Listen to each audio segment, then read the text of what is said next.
Douglas Bickford. It is the 20th of March 2021 at 9:30 or so a.m. here in Klamath Falls, Oregon. Broadcasting live out of my 105-year-old house here in the Mills Edition. I am teaching self-esteem live on Facebook now. I have been for 3 weeks or so. Out of this book right here. What self-esteem is. This is how you can think of, because most people don't know what it is. Self-esteem is this, okay? Number one is how you feel about yourself from the inside out. It's also known as self-confidence, self-worth, self-love, right? And here's how to think about self-esteem, okay? You're in love with somebody, whether it's your wife or husband or whatever, another person, right? You're in love with them. You will do anything for them. They walk on, you worship the ground that they walk on. They worship the ground you walk on. You want to be with them. You want to sleep with them. You want to eat with them. You want to go to the movie theaters with them. You want to go to the drive-in with them and make out. That feeling, you know that feeling. You all know that feeling when you're in love, okay? It's like the best feeling you can have, okay?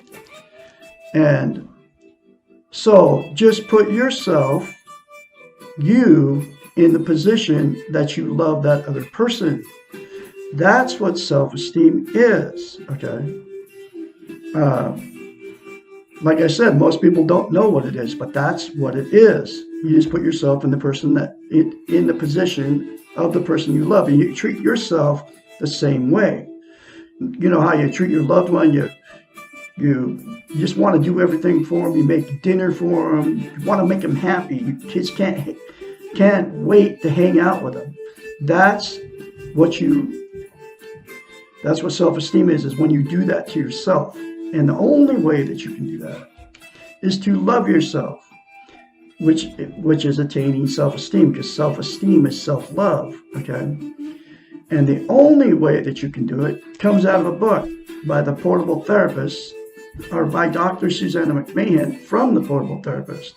She wrote this book 30 years ago, and she's in this book, every chapter talks about how we've been taught and trained not to love ourselves, okay? But anyway, here is the very simple concept from a psychiatrist. It doesn't come from Douglas Bickford. And I've been doing this concept over a year on myself. You look at yourself in the mirror, you say, I love you. Say, I'm worthy to be loved. Say, I'm worthy to love. And say, I love my inner child. Those three things to yourself in the mirror daily will give you what is known as self-esteem, which is self-love. Then you will treat yourself like you treat that person that you love. Okay? Without self-esteem, self-love, right? What happens is two people without self-esteem get attracted to each other. And then that relationship will go sour. It becomes a toxic relationship because before you can get a healthy relationship, you have to love yourself first. Then you'll attract somebody that loves themselves. But two people without self-esteem, the fighting, the arguing, the getting in the car, going down the road, can't get away from the maniac. The love turns to hate because you went into that relationship without self-love. And they went into that relationship without self-love. So then, all the bad starts happening. It becomes a toxic relationship with two people without self-esteem, okay? The way to change that and to fix that so you don't keep jumping in these toxic relationships is to attain self-esteem. And the three things I just told you in the mirror will give you self-esteem if you do it and you keep doing it. And the other thing is about self-esteem. Can't be content without it. And what that means is content is you feel good about how, where, and what you are. It's also known as internal peace. You won't be happy all the time, but you have this content feeling. I have it now because I've attained self-esteem because of mirror therapy, okay, from a psychiatrist. That's why I'm teaching out of this book, because I am her spokesperson. She wrote the book 30 years ago, like I said, and she talks about almost every chapter talks about how they've taken away our self-love on purpose, and they use the television, the media, all the social media now to do it. Back then, they were using the TVs and the newspapers and all that, the churches and the state government to make us feel bad about ourselves. Because once you attain self-esteem, you will feel good about yourself. Okay. Then you won't. Then you won't use drugs, alcohol, sex, TV, religion, another person, material possessions, or money, or food, or gambling to try to make yourself feel good. Because self-esteem will make you feel good from the inside out. And those three things, I'll say it again to yourself in the mirror, will give you that good feeling inside you. Okay. But, so I'm going through a chapter at a time out of this book right here. And here is the next chapter.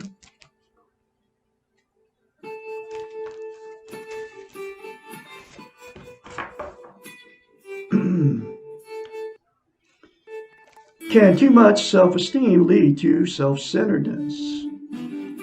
No. You can never have too much self-esteem.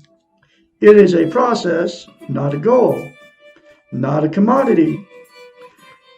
It is something that you practice every day. Self-esteem is a feeling about yourself coupled with behaviors towards yourself. It means being secure and feeling loved and strong and capable. There will be times when you feel less secure or loved or capable. These are the times when you will become vulnerable to the weak ego. And you may well want others to put you in the center of their lives and fulfill your needs. Self-centeredness develops when there is not enough self-esteem, self-love, self-confidence, self-worth.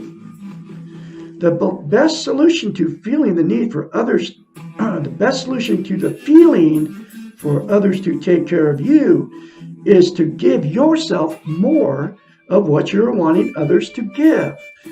The three things to yourself in the mirror, folks, will give you self-love. Then you will love yourself. And then you won't have to have somebody else to tell you that they love you, okay? If you need attention, give yourself lots of attention. If you need to hear compliments and be praised, praise and flatter yourself. Say exactly what you most want to hear. If you do not believe yourself, how can you believe it when others say it? Question mark. When we give ourselves exactly what we need, be it praise or gifts or gentle kindnesses, when we feel fulfilled and whole and secure, we then want to be loving towards others. We have more energy to do things for ourselves and for those around us. We are more accepting of the faults of ourselves and others. Everything seems to become simpler and things seem to work better. We are not upset if people do not say or do not do or say what we want because we feel complete. Perhaps the metaphor of the two cookie jars exemplifies this paradox. And she talks about two cookie jars. You'd have to read it in the other chapters in this book. That's why you got to get the book, folks, and read it for yourself. or continue to watch me. We each have 2 cookie jars inside of us. One is for ourselves and the other is for the people around us. We have learned to fill the cookie jar for others, and we bake a lot of cookies for this cookie jar. We have been trained not to bake cookies for our own cookie jar, and we've also been trained to not even think about doing this for ourselves. Somehow, if we keep on baking cookies for others, our cookie jar will have cookies in it. Supposedly, others will be baking for us and everyone will be happy. But the reality, it does not seem to work this way. Our cookie jar is usually empty, and if someone does put cookies in it, they're never exactly the kind we want at that time. No wonder that we start to feel deprived and resentful and angry as we watch others eating our cookies that we have baked. The paradox is so simple. Fill your own cookie jar first with exactly what you want and let the overflow go to the other cookie jar. Keep your cookie jar full.